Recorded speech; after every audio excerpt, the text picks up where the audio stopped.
소명이라는 단어, 가끔 너무 무겁게 들릴 때가 있어요. 세상을 바꾸는 일, 누군가를 이끄는 사명 같은 것. 예전엔 그런 걸 말하는 줄 알았어요. 내가 뭔가 대단한 걸 해내야만 이 삶이 의미 있을 거라고 생각했죠.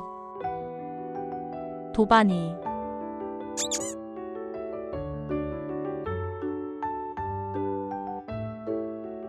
그런데 전생 체험이라는 걸 하고 나서 그 생각이 완전히 달라졌어요. 물론 그 안에 모든 장면이 다 의미 있었던 건 아니에요. 정말 생생했지만 어떤 건 단지 지나가는 이미지 같았고 어떤 건 설명할 수 없을 만큼 감정적으로 남았죠.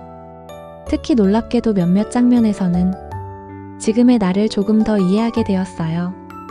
그리고 그 감각들이 소명이라는 단어와 조용히 연결되어 있었던 거예요.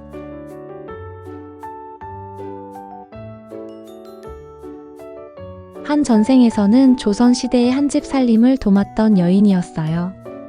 아마 종일 집안일을 했겠죠. 누구 하나 말을 걸어주지도 않고 그저 묵묵히 일하고 가만히 앉아있고 창밖을 바라보고 그땐 분명 외롭고 쓸쓸했을 거예요. 하지만 지금 돌아보면 그 시간은 자기 자신과 친구가 되는 연습이었는지도 모르겠어요. 그래서인지 저는 지금도 혼자 있는 시간이 꽤 괜찮습니다. 그냥 나랑 노는 게 좋아요. 책 읽고 멍하니 걷고 아무것도 안 하면서 시간을 보내는 거. 어떤 사람에게는 별것 아닌 일처럼 보이겠지만 그런 시간들이 제겐 아주 소중하고 자연스러워요.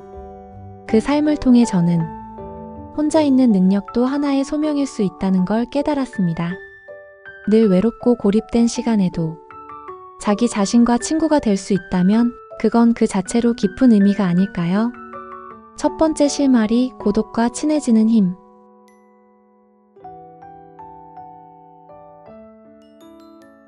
또 다른 삶에서는 어딘가에서 태어나 다른 나라로 시집온 여인이었어요. 낯선 땅, 낯선 언어, 낯선 사람들 사이에서 많은 걸 참아야 했을 거고 억울한 상황도 참 많았겠죠. 체험 속에서는 마지막 순간까지 상처와 고통이 생생하게 다가왔어요.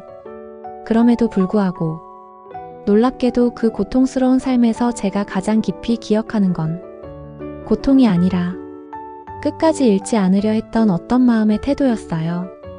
말도 못하고 표현도 못했지만 그 안에 이건 지키고 싶다는 조용한 품위가 있었어요. 절제된 삶 속에서도 놓지 않았던 마음 하나. 그게 뭔지는 지금도 잘 모르겠어요. 그냥 아무리 고통스럽고 제한된 상황이 와도 잃고 싶지 않은 내면의 기쁨 같은 것. 그 삶이 저에게 남긴 건 어떤 상황에서도 지키고 싶은 삶의 태도였던 것 같아요. 소명이란 건 능력보다도 성취보다도 그 태도를 잊지 않고 살아가려는 힘이 아닐까요? 두 번째 실마리, 흔들리지 않는 내면의 중심.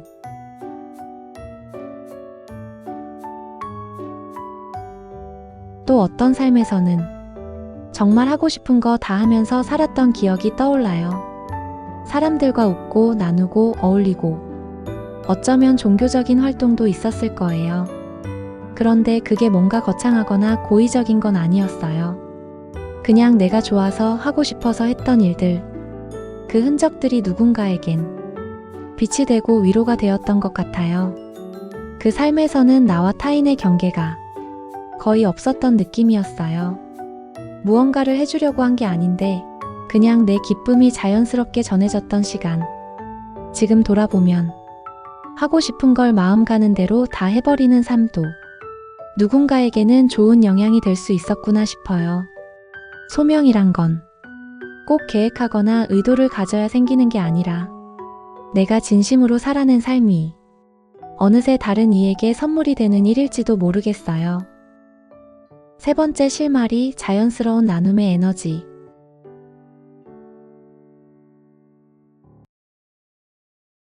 그 어떤 삶에서도 저는 뭘 잃었다고 할 만한 건 없었어요. 다만 주어진 자리에서 그 순간에 충실히 살아냈을 뿐. 그리고 그 안에서 조용히 피어나는 감정과 태도들이 있었어요. 혼자 있는 게 괜찮다고 느끼는 지금의 나. 힘들어도 지키고 싶은 마음 하나. 마음 가는 대로 사는 게 결국 다른 이들에게 닿는 느낌. 이런 것들이 어쩌면 제가 다시 살아보고 싶었던 소명의 조각들이 아니었을까요?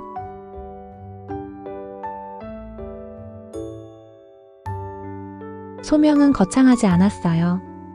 누구에게 자랑할 만한 것도 아니고 커다란 계획도 없었죠.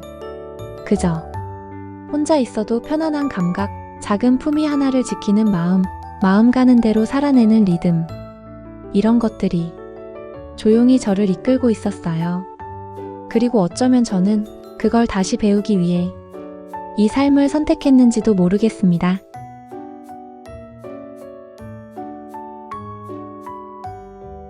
그렇다면 어떻게 자신만의 소명을 찾을 수 있을까요? 저의 경우엔 가슴이 시키는 일을 따라가는 편이었어요. 마음 가는 대로 하고 싶은 대로 살아왔죠. 첫 번째 단서, 자연스러운 것들을 관찰해 보세요. 어떨 때 시간 가는 줄 모르세요? 남들은 힘들어하는데 나에겐 쉬운 게 있나요? 어떤 순간에 이거다 싶은 느낌이 드나요? 두 번째 단서, 가슴의 신호를 들어보세요. 제가 전생 체험에서 배운 건 머리로 계획한 소명보다 가슴이 뛰는 방향이 더 정확하다는 거였어요. 논리적으로 설명은 안 되지만 왠지 이쪽이 맞는 것 같아라는 느낌 말이에요. 세 번째 단서, 작은 것부터 시작해보세요. 소명이라고 해서 거창할 필요 없어요.